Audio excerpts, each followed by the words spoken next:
I destroyed my family, and everyone still thinks I'm the saint. That is the weight I carry every single morning when I wake up in a house that feels too quiet, staring at a life built on a foundation of lies. My mother died believing I was the good daughter. My sister lives on the other side of the world, if she's even still there, believing I am a monster. And the worst part? She's right. Growing up, the roles were cast before we could even speak. I was the decent one. The quiet one. I wore the modest dresses, I sat in the front pew of the church with my mother every Sunday, and I kept my room spotless. I was the safe harbor for my mother's expectations.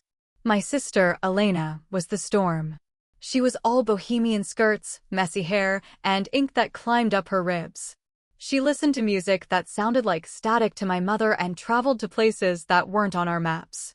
To my mother, Elena was a walking disappointment, waiting to happen. One day, my mom would sigh, clutching her rosary, "That girl is going to bring a scandal to this door." I just nodded and poured the tea. I liked being the favorite. I liked the way my mother looked at me with pride while she looked at Elena with a squint of suspicion. It was a power dynamic I didn't realize I was addicted to until it was too late. Then came the boy. Elena had been dating him for about 6 months. She kept him in the shadows, a secret she guarded fiercely.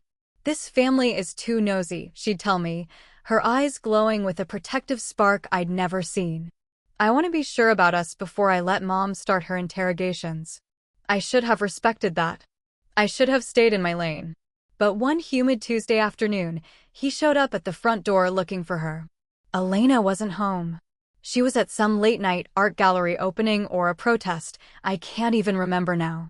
"Let him in," my mother whispered from the kitchen. "See what kind of man your sister is dragging around these days." His name was Julian. He wasn't the thug my mother expected. He was charismatic, attentive, and had this way of leaning into a conversation that made you feel like you were the only person in the room. We sat in the living room, and for the first hour, it was innocent. We talked about his work, the weather, the neighborhood. But then, he looked at me. Not the way people usually looked at the good daughter, with a polite, distant respect, but with curiosity. Does he realize I'm the one who actually has her life together? I wondered. The thought was a poison. It tasted sweet. It started with small things.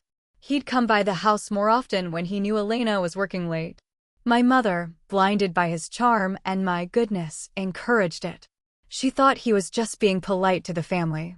Soon, we were talking more than he and Elena were. I knew it was wrong. Every time my phone buzzed in the middle of the night with a text from him, my heart would hammer against my ribs like a trapped bird. Delete it, my conscience would scream. Read it, my ego would whisper. I wanted to feel what Elena felt.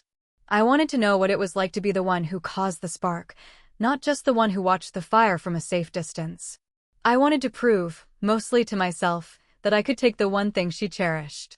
The first time he kissed me, we were in the hallway while my mother was napping in the other room. The air was thick with the scent of floor wax and betrayal. When his lips met mine, I felt a wave of absolute self-loathing so sharp it made me dizzy. I am a horrible person, I thought as I leaned into him. I am a disgusting, treacherous sister. And then I kissed him back. Harder. We carried on for months. It was a high-stakes game of shadows. He would take Elena out to dinner, then drop her off and circle back to meet me at a park 3 blocks away.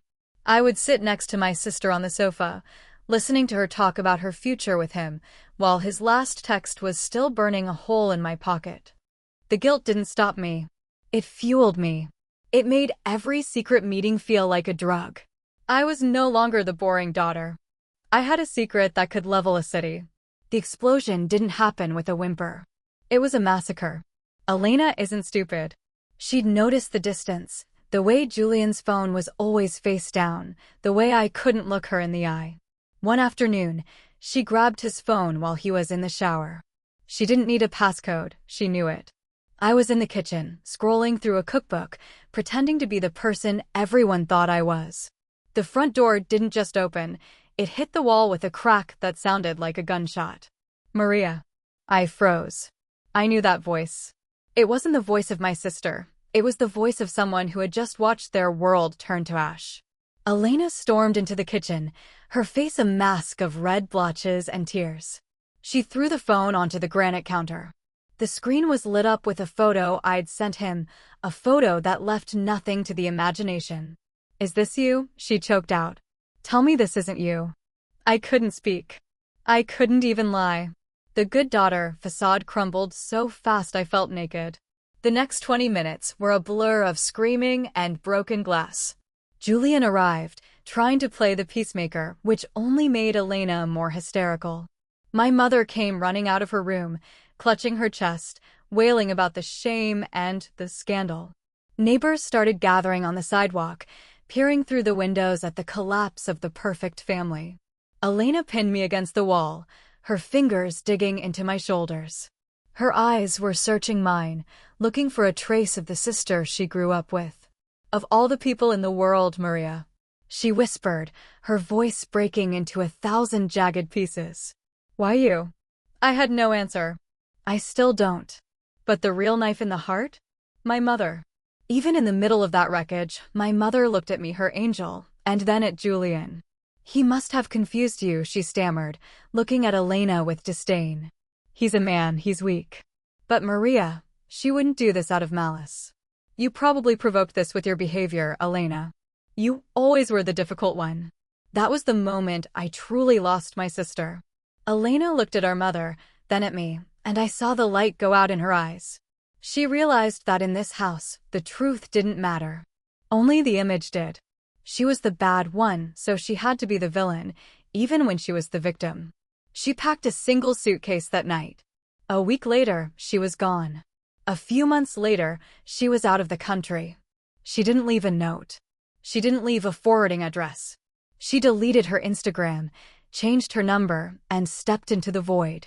The only reason we knew she was alive was through a mutual friend who mentioned she had settled somewhere in Europe, far away from the toxicity of a good family. My mother spent the rest of her life trying to find her. She wrote hundreds of emails that went bounced or unread. She cried every single birthday, setting a place at the table for a ghost. She blamed the hippie friends and the bad influences for Elena's disappearance. She never blamed me. She couldn't afford to. If she admitted I was the cause, her entire reality would collapse. 2 years ago, my mother passed away. It was a slow, painful exit. On her deathbed, she kept whispering Elena's name, her eyes darting to the door every time it creaked. She died waiting for a daughter who was never coming back. At the funeral, I sat in the front row. I was the one who organized the flowers, the one who greeted the mourners, the one who received the condolences. "You were such a blessing to her," they told me. "She was so lucky to have a daughter like you." I looked at the empty chair beside me, the seat where Elena should have been. In that moment, the weight of what I'd done finally crushed me. I hadn't just stolen a boyfriend. I hadn't just told a lie. I had systematically dismantled a woman's faith in her own blood. I had sent my sister into an exile of the soul because I wanted to feel special for once. Now, I live in this house alone. Julian is long gone. Men who cheat with you eventually cheat on you. That's a lesson the good daughter had to learn the hard way. I spend my nights searching the internet for any trace of her. A tagged photo, a LinkedIn profile, a mention in a local blog. Anything. I want to tell her I'm sorry, but sorry feels like a pathetic word for a lifetime of stolen peace. I wonder if she's happy. I wonder if she has a family of her own now. I wonder if she tells them that her sister is dead. Sometimes I think that would be easier. Because the version of me she knew should be dead. The good daughter is a ghost. All that's left is the woman who stayed behind to bury the mother she disappointed and the sister she destroyed. I have everything my mother wanted for me, and I have absolutely nothing at all. Is it possible to be forgiven for a sin that everyone thinks is a virtue? Or am I destined to carry this goodness like a shroud until the day I join my mother in the ground? I think I already know the answer.